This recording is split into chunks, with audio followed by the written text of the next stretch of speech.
Bem-vindos à disciplina Introdução à Programação Funcional. Hoje a gente vai falar um pouco mais detalhado sobre recursão em lista. Então, a gente pode fazer a definição de uma lista encadeada recursiva. Então, todas as funções recursivas estão muito bem definidas e mais fáceis de serem definidas desta maneira também. Então, funções recursivas se encaixam muito bem com as listas encadeadas, porque as listas encadeadas são estruturas de dados recursivas. Então, relembrando aqui a nossa soma, né? Então, a nossa soma pode ser definida da seguinte maneira, né? Então, soma de uma lista vazia é zero, soma de uma lista que tem pelo menos um elemento, né? X e os demais, é x mais soma de x. E aí vem a questão, né? Como ficaria a função produto? Se a gente quisesse implementar a função produto. Lembrando que em Haskell já tem essa função implementada. Será que aqui a gente retorna zero? Produto de x de x. Se é produto, né, não é a soma, então é a multiplicação. Produto dos x. Vamos testar a função produto dessa lista que tem 4, 5 e 6. Vai retornar zero. Então, eu não posso retornar zero aqui, porque zero é o elemento neutro da adição, não é o elemento neutro da multiplicação. O elemento neutro da multiplicação é 1. 1 multiplicado por qualquer valor dá esse mesmo valor. X multiplicado por 1 vai ser sempre x. Então observe que a diferença entre esses dois caras é muito pequena. A própria operação tamanho, que é o tamanho de uma lista, era em si muito parecida. Então, o tamanho de uma lista vazia é zero. O tamanho de uma lista que tenha um elemento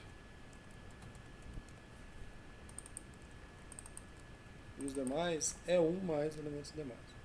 Então a diferença aqui da soma é que ao invés de estar somando os elementos da lista, eu estou somando apenas 1.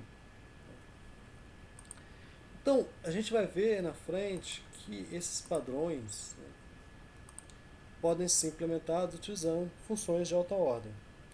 A gente vai ver que até mesmo um algoritmo de ordenação, como o Start Search, funciona a partir desse padrão. Operações como descobrir o maior valor pode entrar também nesse padrão. Então vamos ver agora alguns exemplos. Né? Então um exemplo aqui, por exemplo, a função reverse.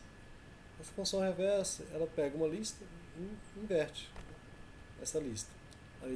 Pego a lista 1, 2, 3, eu tenho como retorno a lista 3, 2, 1. Como que a gente pode implementar essa função? Então a gente, como falei na aula sobre funções recursivas, a gente tem que começar com alguns casos. E a gente pode começar com alguns casos mais simples. Né? Por exemplo, o inverso de uma lista vazia é vazia. Eu vou chamar ela de, implementar ela aqui, chamar ela de inverso. O reverso já tem implementado.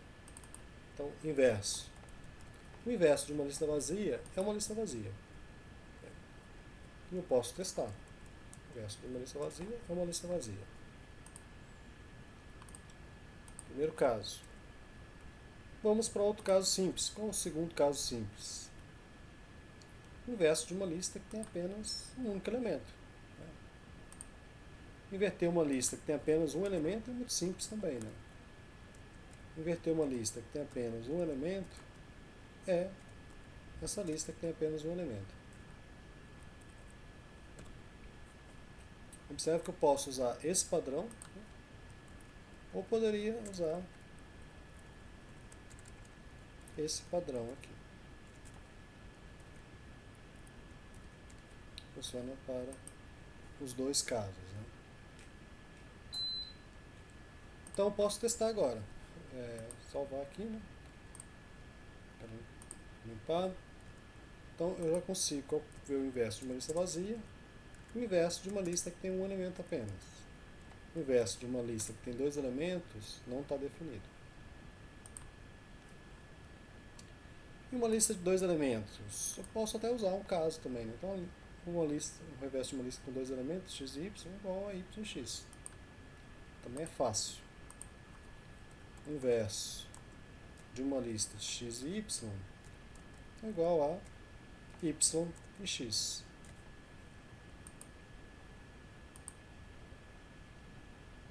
Então agora eu posso inverter essa lista que tem 4 e 5. Então 5 e 4. Mais uma lista com 3 elementos. Inverter uma lista com 3 elementos, eu posso enumerar também. Nada me impede disso. Então posso fazer uma lista no casal padrão para 3 elementos. X, y e z é igual a z, y e x.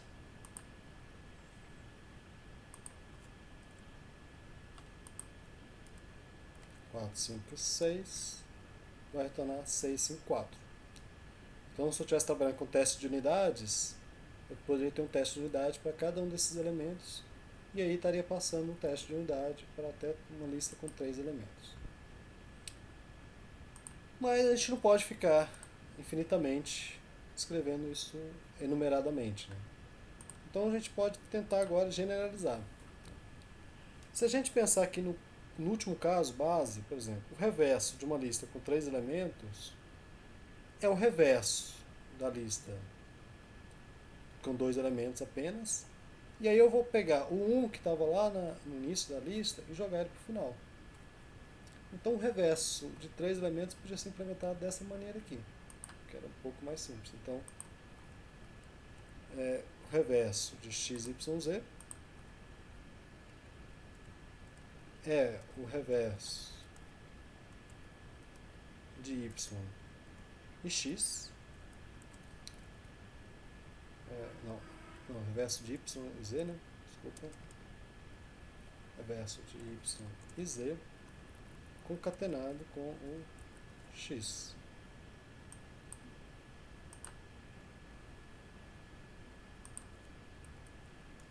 O reverso de 4, 5, 6 é 6, 5, 4.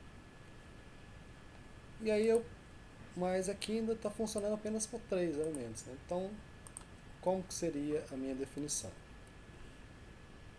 Ao invés de pegar aqui y e x, eu posso substituir isso aqui por inverso.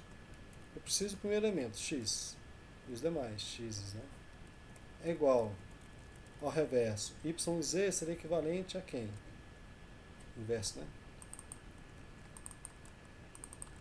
O inverso de x concatenado com o x. Aí agora eu posso montar esse cara e trabalhar com esse caso geral. Então, o inverso de 4, 5, 6, o inverso de 4, 5, 9, o inverso de 1 até 100. Então agora ela trabalha com qualquer um dos casos. Então este exemplo é bem interessante, que a gente pode ver a construção. A gente pode trabalhar com casamento de padrão e funções recursivas com mais de um argumento, né?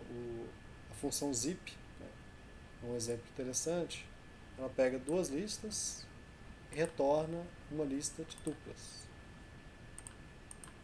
Então ela já está implementada no padrão, né? Então ela pega para cada um desses elementos 1 com 4, 2 com 5, 3 com 6. Ela zipa 2 listas em apenas uma lista, sem, na maioria dos casos, sem perder valor, né? Fazendo essa construção de pares. Aqui os exemplos, por exemplo, um zip de uma lista vazia com qualquer coisa é uma lista vazia. Um zip de qualquer coisa com uma lista vazia é uma lista vazia, porque não tem como você criar esses pares. Coisa que eu falei aqui, em alguns casos ela pode perder valor. E aí depois a gente pode ir para o caso geral. Então o zip de x e de y, eu vou construir o par x e y e aplicar o zip nas caudas dos demais elementos. Então a dica geral para funções recursivas é, a gente pensando aqui no drop, né, que está implementado já, definir uma assinatura, pode ser útil, né? Pra gente, olha, drop é uma função que pega um inteiro, uma lista de qualquer tipo e retorna uma nova lista de qualquer tipo. Eu posso enumerar os casos, né? Então pensar os casos mais simples, né? Tipo, o drop de zero de uma lista vazia, drop de zero de uma lista que tem um elemento e os demais, drop de qualquer coisa. E depois eu posso, implementando aqui os casos mais simples, né? O drop de zero de uma lista vazia é uma lista vazia. O drop zero de uma lista de qualquer coisa é essa própria lista. Então aqui a gente poderia colocar o caso mais geral aqui, né? De ser x e x. Podia colocar aqui, casar com a minha lista, né? A lista. Já o drop de n de uma lista vazia, se eu for tirar qualquer coisa de uma lista vazia, também é uma lista vazia. Aqui que vai ser o nosso caso mais geral. Então, um n de uma lista que tenha pelo menos um elemento. E aí, removendo o x, né, eu vou retornar uma nova lista. E aí, o que eu faço? Eu vou remover um elemento, né, então eu estou retornando agora, aplicando no x, o meu x já foi descartado. E eu vou estar sempre subtraindo um elemento de n, até chegar ao caso de zero. E aí a gente pode até ver como seria a avaliação dessa função aqui no resto. Então, se a gente vê na implementação aqui, então drop 2 da lista 4, 5, 6. Então drop 2 da lista 4, 5, 6 vai retornar a lista que tem apenas um elemento que é o 6. Né? Então, como que ele vai resolver isso aqui? Não é o caso de zero, não é o caso de zero, nem esse caso, porque a lista não é vazia. Então, ele vai para esse caso geral. Ele vai substituir drop 2 de 4, 5, 6 por essa expressão aqui.